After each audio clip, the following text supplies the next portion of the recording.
In March of this year, I delivered remarks right here on the Senate floor about a piece of legislation, bipartisan, common sense, child care legislation. I spoke about how the Republican Party is now the party of parents, the party of families, the party of hard-working Americans. I spoke about how we, as the party of life, the party of families, should prioritize ways to make it easier to both start and grow our families. Since then, more and more colleagues have joined the Child Care Availability and Affordability Act. As we work to build back America, it just makes sense. I was proud to introduce this legislation with Senator Tim Kaine, and we believe it will help address our nation's child care crisis.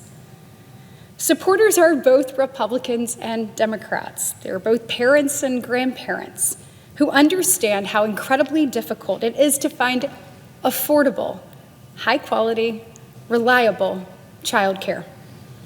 I've spoken about my own personal story in this chamber, but today I want to speak for the millions of moms and dads who don't just want Congress to do something about this. They need Congress to do something. Recent polls show that 81% of America, think about that, in the time that we are right now, 81% of America believe affordable and available childcare is an issue that everyone should be concerned with, regardless of whether they have children or not.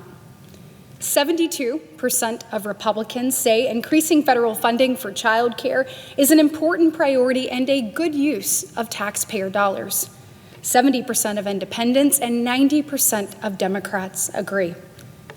3 out of every 4 Americans believe that the lack of childcare impacts the ability of businesses to function effectively and consistently.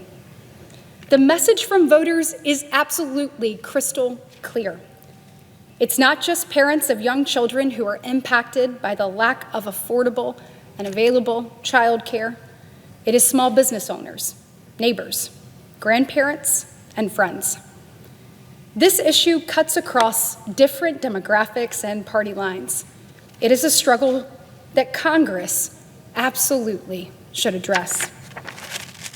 I believe the solution is my child care legislation, the Child Care Availability and Affordability Act.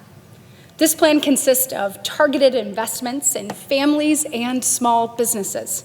It modernizes 3 existing tax credits to reflect the current economic reality. This is an example of good common sense policymaking. We are not creating a new entitlement. We are letting Americans keep more of their hard-earned taxpayer dollars in a manner that actually grows the economy. And we're offering job creators an incentive to invest directly in their hard-working people that have child care needs, and those benefits would help. These tax credits have not been updated since 2001, so almost 25 years ago.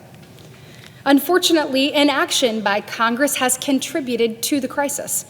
The American economy loses $122 billion a year because of the lack of affordable child care. In contrast, my bill would cost just over $4 billion a year. You can do that math. Imagine the boost to our economy if we made this targeted investment in workers and in families. Consider a parent who may be a low-income individual, many of whom find the high cost of childcare to be the single biggest barrier in re-entering the workforce. We could empower those parents to get back to work and move off government assistance. This is exactly the kind of pro-family, pro-Main Street, pro-worker legislation that has the ability to both transform our economy and support families. I want to thank my colleagues who have already signed on, and most recently the senior senator from Alabama, Tommy Tuberville, and the senior senator from Arizona, Mark Kelly. I am encouraged by the amount of support this legislation continues to build, but we can't stop now. They are counting on Republicans, the American people, to be that party of families, the party of parents, the party of hardworking Americans, and to actually deliver. I believe the American people are firmly behind us, and I want to encourage all of my colleagues to join with me in this effort. We are elected to serve the needs of our constituents, and when the American people speak out about those needs, we have an obligation to listen and to do something about it. Thank you, Mr. President. I yield the floor.